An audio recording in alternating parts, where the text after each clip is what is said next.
गणेश चतुर्थी व्रत कथा सुने। एक बार महादेव जी पार्वती सहित नर्मदा के तट पर गए। वहां एक सुंदर स्थान पर पार्वती जी ने महादेव जी के साथ चौपर खेलने की इच्छा व्यक्त की। तब शिवजी ने कहा, हमारी हार जीत का साक्षी कौन होगा? पार्वती ने तत्काल वहां की घास के तिनके बटोरकर एक पुतला बनाया और उसमें प्राण प्रतिष्ठा करके उससे कहा, बेटा, हम चौपर खेलना चाहते हैं, किंतु यहाँ हार जीत का साक्षी कोई नहीं है। खेल के अंत में हमारी हार जीत के साक्षी बनना दैवयोग से 3 बार पार्वती जी ही जीतीं। जब बालक से हार जीत का निर्णय कराया गया तो उसने महादेव जी को विजयी बताया।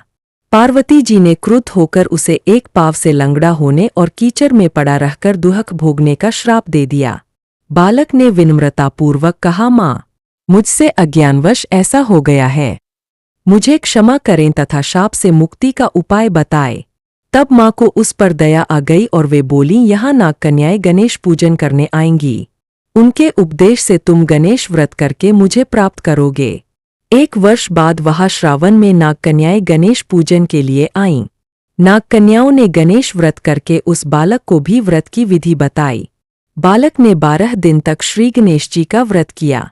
तब गणेश जी ने उसे दर्शन देकर कहा, मैं तुम्हारे व्रत से प्रसन्न हूँ, मनोवांछित वर मांगो।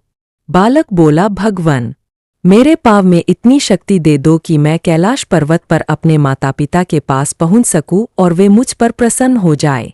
गणेश जी तथास्तु कहकर अंतर्धान हो गए। बालक भगवान शिव के चरणों में पहुंच गया। शिवजी ने उससे वहां तक पहुंचने के साधन के बारे में पूछा। तब बालक ने सारी कथा शिवजी को सुना दी। उधर उसी दिन से अप्रसन्न होकर पार्वती शिवजी से भी विमुख हो गई थीं। भगवान शंकर ने भी बालक की तरह 21 दिन श्री गणेश का व्रत किया, जिसके प्रभाव से पार्वती के मन में स्वयं महादेव जी से मिलने की इच्छा जागृत हुई। वे शीघ्र ही कैलाश पर्वत पर आ पहुंची।